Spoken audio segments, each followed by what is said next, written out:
पहले से ही विभा को कपड़े धोने का बड़ा शौक था। कभी नल के नीचे तो कभी तालाब के पास। अरे मेरी नीली वाली लुंगी नहीं दिख रही है। विभा की अम्मा, कहाँ रखी है लुंगी? अरे वो तो विभा ने परसों ही धोकर रखी थी आपकी अलमारी में, देखो वहीं होगी। वो ना मैंने आज धो दी, मुझे लगा कि गंदी हो गई होगी। अरे कैसे गंदी हो गई थी? उसे तो मैंने पहना भी नहीं। हे भगवान, इस लड़की के कपड़े धोने की आदत से परेशान हो गया हूँ मैं। जितना तो घर में राशन नहीं आता, उससे कहीं ज्यादा डिटर्जेंट पाउडर का खर्चा है। इसकी शादी करवा दो, शादी। जाए अपने घर में ही करे काम, फिर चाहे घर के कपड़े धोने हो या पूरे गांव के। हाँ ठीक बोल रही हो, देखता हूँ मैं कोई लड़का। वो दिन भी आ जाता है जब विभा को देखने लड़के वाले आ जाते हैं। लड़की मुझे अच्छी लगी।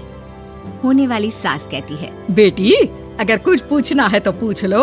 वैसे तो हमारी लड़की बहुत ही शर्मीली है, जो बोल दो वो मान लेती है, इसे क्या पूछना होगा। अरे कैसी बात कर रही हो माँ, मुझे इन लोगों के घर रहना है, सवाल तो कई है। हाँ हाँ बेटा, पूछ लो ना, क्या पूछना है। आप लोगों के घर कपड़े कौन धोता है? सास का मुंह बन जाता है।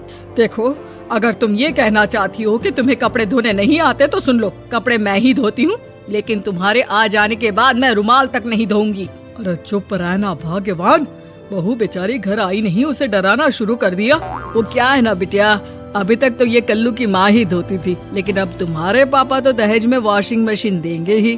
तभी विभा की माँ बोल पड़ती है, सवाल भी पूछा तो क्या। वैसे भाई साहब, मशीन की तो फिर भी कपड़े धोने की कैपेसिटी होती है। मतलब जो बिटिया दे रहे हैं ना विभा, इसे कपड़े धोने का बहुत शौक है। ये आप लोगों के क्या, आस पड़ोस गांव मोहल्ले सबके कपड़े धो दे और उफ तक ना करे।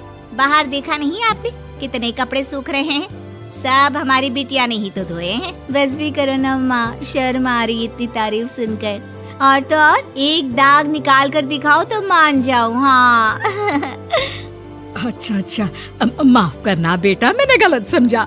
हमें तो रिश्ता बहुत पसंद है। और ऐसे जुड़ जाता है रिश्ता कपड़े धोने का शौक रखने वाली विभा का। उसकी शादी हो जाती है कोयला फैक्ट्री में काम करने वाले कल्लू के साथ। शादी के बाद अचानक विभा चिल्लाती हुई सास के पास आती है। सासू माँ, अरे सासू माँ कहाँ है आप? ये तो धोखा है, धोखा दिया आप लोगों ने मुझे। इसे ससुर के चक्कर के बारे में पता चल गया। अरे तो उसमें तुझे क्यों धोखा मिला है? अरे नल में पानी नहीं आता, कपड़े कैसे कब धुलेंगे? अच्छा अच्छा, तू पानी नहीं आ रहा उसकी बात कर रही है। तो आपने क्या सोचा? कुछ नहीं। अच्छा, तेरी माँ ने कहा था कि कपड़े धोने का शौक है, तुझे याद आया मुझे।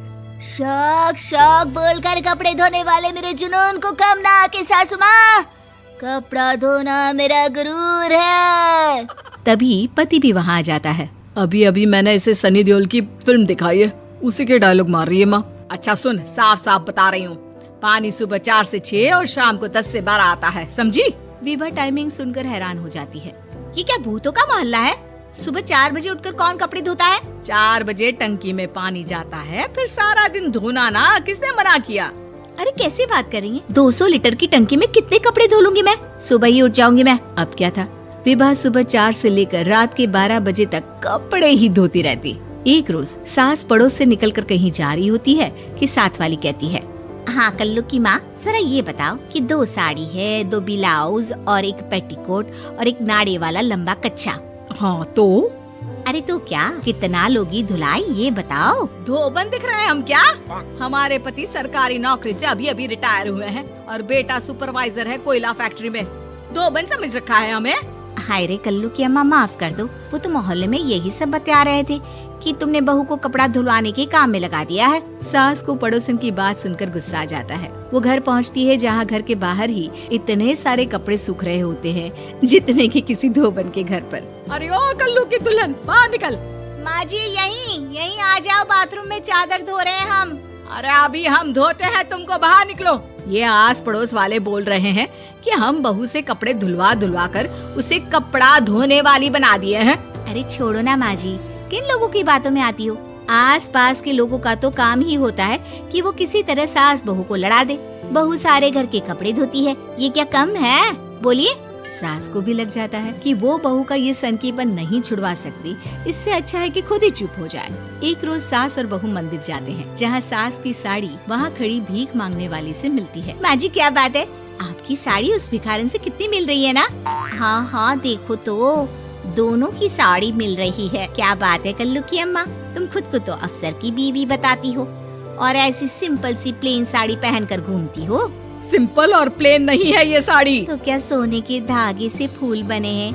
कुछ भी सासू माँ, कुछ भी। हाँ बने थे इस साड़ी में सोने के धागे से फूल। मेरे पति लेकर आए थे मद्रास से स्पेशली मेरे लिए 10,000 की। ताहे भाई साहब इस भिखारन के लिए भी सेम टू सेम साड़ी लेकर आए होंगे 10,000 की। सास उस वक्त तो कुछ नहीं कहती, लेकिन बहू के साथ घर आती है और अलमारी से एल्बम निकाल कर लाती है। ये साड़ी देख रही है, ये वही साड़ी है जिसे मैंने अभी पहना था। इस साड़ी में ये जो चमकदार फूल दिख रहे हैं ना, ये सोने के धागों से काढ़े गए हैं।